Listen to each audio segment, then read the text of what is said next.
అరే! ఈరోజు నేను ఎలా రెడీ అవుతానో చూపిస్తా. బేసిక్‌గా నేను ఎక్కువ రెడీ అవ్వను. ఎక్కువ మేకప్ అయితే అస్సలే వెయ్యను. అంటే నేనేసేది గూడా మేకప్ అంటే నేనేం చేయలేననమాట. సంతూర్ సోప్ బెట్టి శుభ్రంగా మొహం కడిగినమా, స్నానం చేసినాలే మళ్ళా. శుభ్రంగా మొహం కడిగిన తర్వాత పాండ్స్ వైట్ బ్యూటీ అదో రూ. 10 ఉంటదంతే. అది ఫేస్‌కి రాసుకొని, అప్లై చేసుకొని ఇలా అనేసుకున్నామనుకో, ఇలా అంటే అలా అనేసుకొని కళ్ళకి లాక్మీ కాటుక. కాటుక మాత్రం మస్ట్ అబ్బా!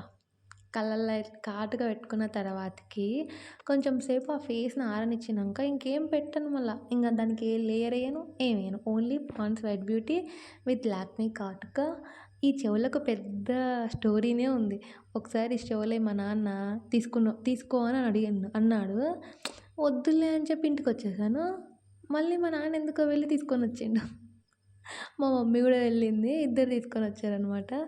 ఇంకేం లే పాండ్స్ అదేంటిది అది మ్యాజిక్ టాల్క్. ఓన్లీ అగో ఆ కలర్ అయితేనే మనకి పడిద్ది పౌడర్. అంతే మన మేకప్ పౌడర్స్, గివుడర్స్ నైజం అంతా. అంతే ఇంకా ఫేస్‌కి బరా పిడకలు కొట్టుకున్నట్టు కొట్టుకోవాలా.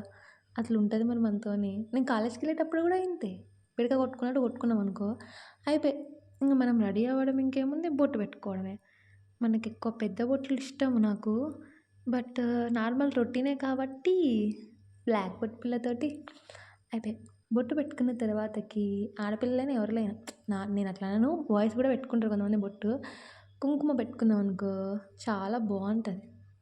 నాకైతే కుంకుమ బాగా సెట్ అయ్యిద్ది ఎందుకో అర్థం కాదు. ఇంతేనండి ఇంక నేను రెడీ అవ్వడం. ఇంక ఏమి పెట్టను. అంత మొఖానికి ఏమి రాయను. ఇంగ అంతే. వన్ టైమ్ డే మొత్తంలో ఒకసారి మొహం కడుగుతా. మళ్ళా కడగను. ఇంగ రాయను. అంతే.